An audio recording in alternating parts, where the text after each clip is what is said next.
जब तक हम भारतीयों की पूंछ में आग नहीं लगाई जाती तब तक हमारी आंखें नहीं खुलती। ये कहावत आज भारत ने साबित कर दिखाई है। मैंने आपको कल की ही वीडियो में बताया था कि पाकिस्तान के जो F-16 लड़ाकू विमान है वह खराब हो चुके हैं, बेकार हो चुके हैं और पाकिस्तान के लिए F-16 सबसे शक्तिशाली हथियार माना जाता है और अभी उनके पास ज़्यादा फंड न होने के कारण F-16 को सर्विसिंग नहीं कर पा रहे हैं।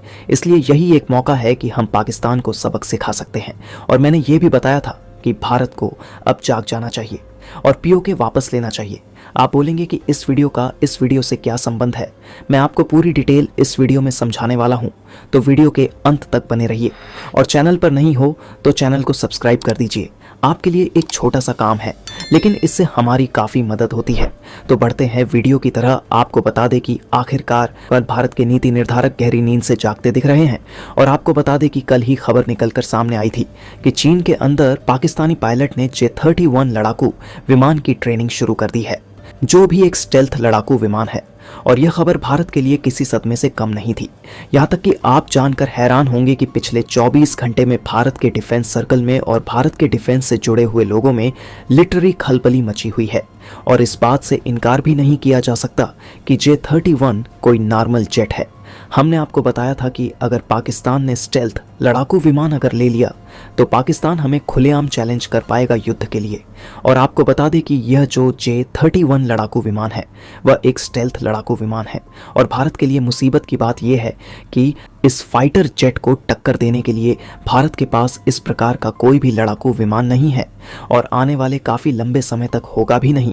लेकिन अच्छी बात यह है कि यह खबर देखकर भारत के नीति निर्धारकों की नींदें और हवाइयाँ दोनों उड़ी हुई हैं, क्योंकि उन लोगों को पता है कि J-31 की ट्रेनिंग शुरू होने का मतलब ये है कि कुछ समय के अंदर चीन इस लड़ाकू विमान को पाकिस्तानी वायुसेना के हाथों सौंप देगा। इसके बाद जो हमारा स्पेस है, जो अभी तक हम डोमिनेट करते आए हैं, इतना ही नहीं, हम पाकिस्तान का एयर स्पेस भी हम डोमिनेट करते आए हैं, क्योंकि हमारी जो हवाई ताकत है वह पाकिस्तान के मुकाबले काफ़ी ज़्यादा है। लेकिन J-31 इस सब को बदल सकता है और पाकिस्तान न सिर्फ अपना बल्कि भारत का एयर स्पेस भी डोमिनेट करने की क्षमता रखेगा। इसलिए भारत को जल्द ही इसका कोई सॉल्यूशन ढूंढना होगा और अब उसे भारत ने ढूंढ भी लिया है। यही एक अच्छी खबर हम इस वीडियो में डिस्कस करेंगे। दरअसल आप अपनी स्क्रीन पर देखिए, खबर निकलकर सामने आई है कि भारत की पार्लियामेंट डिफेंस कमेटी यानी कि भारतीय संसद की वह कमेटी जो कि डिफेंस के तमाम हथियारों की जिम्मेदारी तय करती है, उनसे सवाल जवाब करती है और साथ ही सरकार को सलाह भी देती है। इस कमेटी ने भारत को एक बहुत बड़ा प्रपोजल भेजा है कि आप जल्द से जल्द 5th जनरेशन फाइटर जेट किसी भी फॉरेन कंट्री से, मतलब सप्लायर से टेम्पररी सोल्यूशन के तौर पर खरीदिए। यानी कि जब तक हम खुद का एम का नहीं बना लेते, यानी कि भारत का खुद का स्टेल्थ लड़ाकू विमान बनकर तैयार नहीं होगा, तब तक के लिए आप किसी भी फॉरेन सप्लायर से अस्थायी तौर पर, यानी कि थोड़ी संख्या में, मान लीजिए 2 स्क्वाड्रन जैसे कि 36 स्टेल्थ लड़ाकू विमान खरीद लीजिए टेम्पररी बेसिस पर। और साथ ये भी कहा है कि यह प्रोक्योरमेंट फास्ट ट्रैक होनी चाहिए, यानी कि ऐसा ना हो जाए कि आप खरीदने तो जाएं लेकिन आपको 2-3 साल लगा दे। आप बात करने में, प्राइस नेगोशिएशन करने में, कौन से इसमें आप हथियार लगाएंगे, इस चीज़ पर फिलहाल ध्यान ना दिया जाए। असली टारगेट ये है कि जल्द से जल्द 5th जनरेशन फाइटर जेट खरीदे, तुरंत उसे अपनी वायुसेना में शामिल करें। और साथ ही यह भी कहा गया है कि जो एमका का निर्माण कार्य है उसे भी रैपिड रफ्तार से अब आगे बढ़ाया जाए, क्योंकि अब भारत के नीति निर्धारक लोग अलर्ट हो चुके हैं। उनको पता चल गया है कि हाथ पर हाथ धरे रहने से कुछ नहीं होता, हाथ पैर जब चलाएंगे तभी हम आगे बढ़ पाएंगे, क्योंकि उनको अब भारत पर खतरा बना दिख रहा है। और जो एम का फाइटर जेट का निर्माण कार्य है उनमें कतई डिले ना हो, क्योंकि अगर एम का डिले हो गया तब हम चाहे दूसरे देश से कितने भी स्टेल्थ लड़ाकू विमान खरीद लें वह कम ही पड़ेंगे, क्योंकि हमारा एक पड़ोसी देश है चीन, जिसकी प्लानिंग है 2030 तक 600 स्टेल्थ लड़ाकू विमान भारतीय सीमा पर खड़े करना।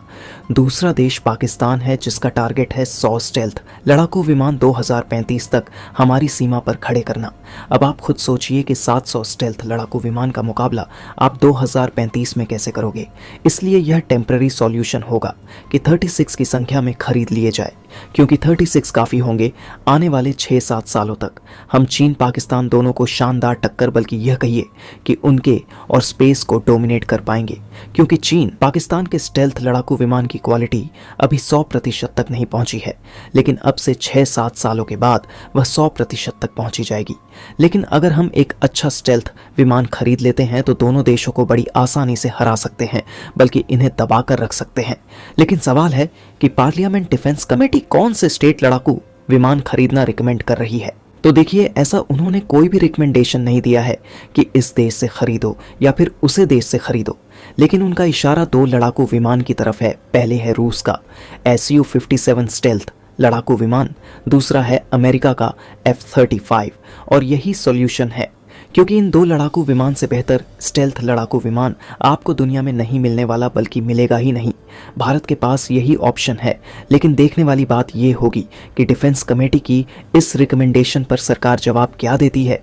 कुछ ना कुछ जवाब तो आएगा, और वह मैं आपको ज़रूर बताऊंगा। लेकिन आपका इस पर क्या मानना है, ये ज़रूर बताइए। वीडियो पसंद आई है तो लाइक करके अपने मित्रों तक इसे शेयर करें, और इस चैनल पर नए हो तो चैनल को ज़रूर सब्सक्राइब करें। हम आपसे मिलते हैं इसी तरह की इंफॉर्मेटिव वीडियो के साथ।